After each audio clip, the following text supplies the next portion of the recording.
હાય AR કુકિંગમાં તમારું સ્વાગત છે અને આજે આપણે બનાવીશું રાજગરાના પરાઠા. તો તેના આ ઇન્ગ્રેડિયન્ટ્સ છે. તો પહેલાં આપણે એક વાડકી લઈશું અને તેના માપ પ્રમાણે અહીં 2 વાડકી મેં રાજગરાનો ઝીણો અને જાડો બંને મિક્સ લોટ લઈ લીધા છે. અહીં મેં રાજગરાનો કકરો અને ઝીણો બંને લોટ લઈ અને એક સાઈડ પછી બટાકા મેં 2 લીધા છે અને તેને બફાવા મૂકી દીધા છે.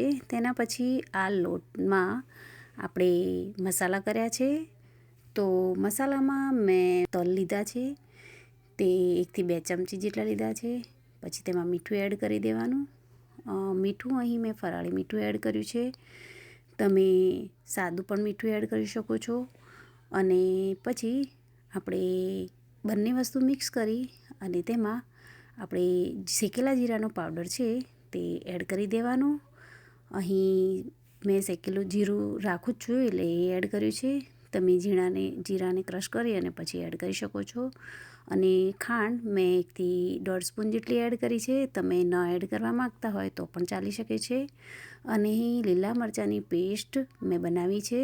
તો 2 થી 3 મરચાં લઈ અને એની પેસ્ટ બનાવી અને તે પણ એડ કરી છે. અને હવે આપણે તેમાં હળદર એડ કરી દેવાની.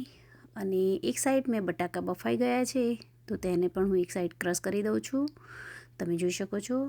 તો બટાકા ક્રશ થઈ જાય પછી આ બટાકાને માવો છે તેને આપણે આ લોટ છે મિક્સ કરેલો તેમાં એડ કરી દેવાનો.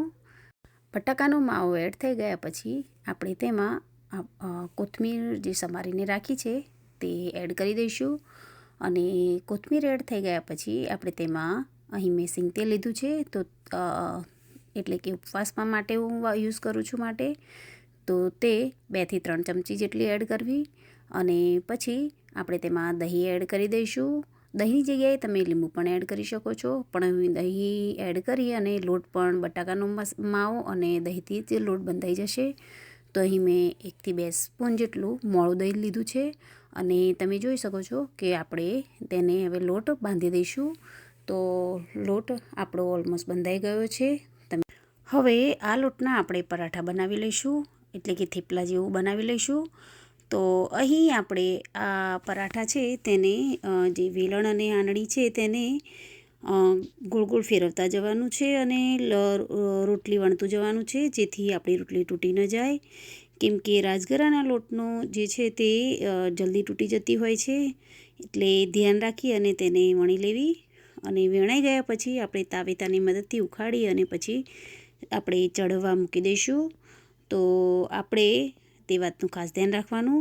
અને હવે આપણું પરાઠું છે તે શેકી લેવાનું છે અને તેને બંને બાજુથી તેલ લગાવી અને પછી શેકી લેવાનું, જેથી આપણું પરાઠું છે તળિયે દાઝે નહીં અને સરસ મજાનું શેકાઈ જાય. આવી રીતે જ આપણે બીજા જે લોટ બાંધેલો છે તેના બધા જ પરાઠા બનાવી લેવાના છે. તો અહીં આપણા પરાઠા બની અને ઓલમોસ્ટ રેડી થઈ ગયા છે.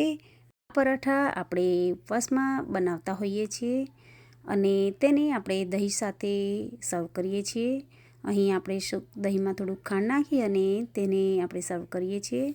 અને પરાઠા તમને ઉપવાસમાં સરસ લાગે છે. તો તમે પણ આવા પરાઠા ઘરે જ બનાવો. અને તમને મારી આ પરાઠા બનાવવાની રેસીપી બનાવી જોવી ગમે તો તમે મારા વિડીયોને લાઇક, શેર, કમેન્ટ અને મારી ચેનલને સબસ્ક્રાઈબ કરવાનું ન ભૂલશો. Thank you.